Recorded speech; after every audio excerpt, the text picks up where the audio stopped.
नमस्कार द्राक्ष बागायतदार बंधूंनो, ग्रेप मास्टर या आपल्या आवडत्या अशा यूट्यूब चॅनलमध्ये आपलं खूप खूप स्वागत. मित्रांनो, जवळजवळ 15 तारीख उगवली जूनची, परंतु अद्यापही पावसाचा मागमूस कुठे दिसत नाही. परंतु पुढच्या आठवड्यात म्हणजे साधारणतः 20 तारखेच्या पुढे मात्र बऱ्यापैकी पाऊस होईल असं अनेक हवामान तज्ज्ञ सांगताय आणि नक्कीच पाऊस होईलच. परंतु पूर्ण शेतीचं अर्थकारण हे पावसानं बिघडून टाकलं असं म्हटलं तर वावगं ठरणार नाही. काल परवा मी मराठवाडा नांदेड त्या बाजूला गेलो होतो समृद्धी हायवेच्या रस्त्याने. तर इकडे तिकडे सगळीकडे बघितलं तर सगळ्या वावर नांगरलेले काळेभोर वावर, काळेभोर शेती, लांब दूरपर्यंत गेलं तरी कुठलंही पीक नाही. आणि अशा पद्धतीनं हजारो नव्हे तर लाखो एकर शेतकरी आणि शेती ही पावसाच्या प्रतीक्षेमध्ये आहे. आणि त्यामुळेच आपण म्हणतो की मान्सूनचा पाऊस हा आपल्या भारतीय शेतीसाठी एक गॅम्बल आहे. ज्या पद्धतीनं आपण गॅम्बल खेळतो, गॅम्बल म्हणजे जुगार, ज्या पद्धतीनं आपण काही पत्त्यांच्या ज्यामध्ये आपण जुगार खेळतो, तर त्या पद्धतीचे जुगार हा मान्सूनचा पाऊस म्हणजे आपल्या भारतीय शेतीसाठी एक जुगार आहे. आणि आमच्या शेतकऱ्यांसाठी शेती म्हणजे हा एक जुगाराचा खेळ आहे. म्हणजे खर्च करायचा, परंतु काय मिळेल काय मिळणार नाही याची कुठलीही शाश्वती नाही. आणि कधी निसर्ग मारतो तर कधी सरकार मारतं, अशी परिस्थिती आहे. परंतु ह्या 15-20 दिवसामध्ये मात्र अनेक ठिकाणी द्राक्ष बागेवरती मोठ्या प्रमाणामध्ये वॉटर स्ट्रेस, एका बाजूला उष्णतेचा स्ट्रेस तर आपण ऐकून होतो, पाहत होतो, टेम्परेचर 40-42 डिग्रीच्या पुढे गेलेलं आहे आणि त्यामुळे एक प्रकारचा हीट स्ट्रेस झाडावरती आहे. परंतु आत्ता मात्र खऱ्या अर्थानं पाण्याचं दुर्भिक्ष्य, कारण पूर्ण टोटल कॅनोपी आहे, टोटल कॅनोपीला पाणी लागतंय आणि तापमान हे सुद्धा 38 डिग्रीच्या पुढे आहे आणि त्यामुळे पाण्याची गरज देखील जास्त आहे. ह्या ठिकाणी बर्ड डेव्हलपमेंटचा काळ आहे. फोटोसिंथेसिसद्वारे पानं अन्न तयार करून वेलीमध्ये अन्न साठवण्याचा काळ आहे. आणि इथेच आपल्याला आपल्या वेलीला एक तडाखा, पाणी टंचाईचा तडाखा बसला आहे मित्रांनो. आणि त्यामुळे अनेक ठिकाणी तळातील पाणी हे पिवळी पडायला लागली आहे. काही ठिकाणी सपकेनंतर बाग फुटत नाही, काही नंतर टॉपिंगनंतर बाग फुटत नाही.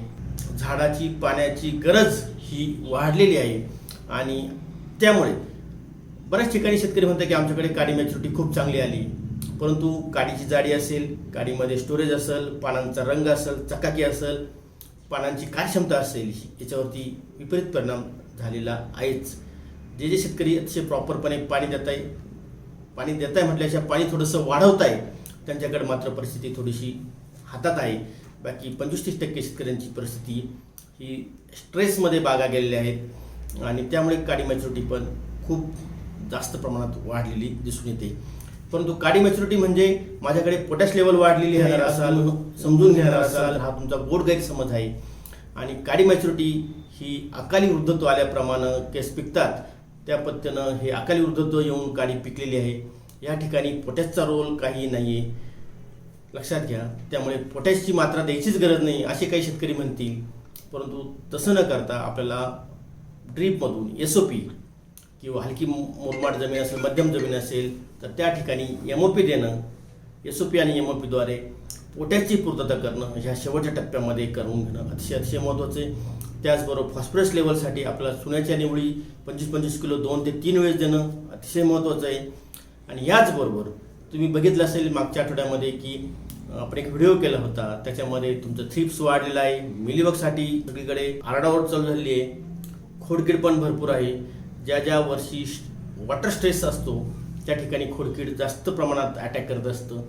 ज्या वेळेस उष्णता वाढली असते त्यावेळेस किडीचा प्रादुर्भाव वाढलेला असतो. आणि त्यासाठी आपण किडीसाठी काय करायचं हे मागच्या व्हिडिओमध्ये बघितलं आहे.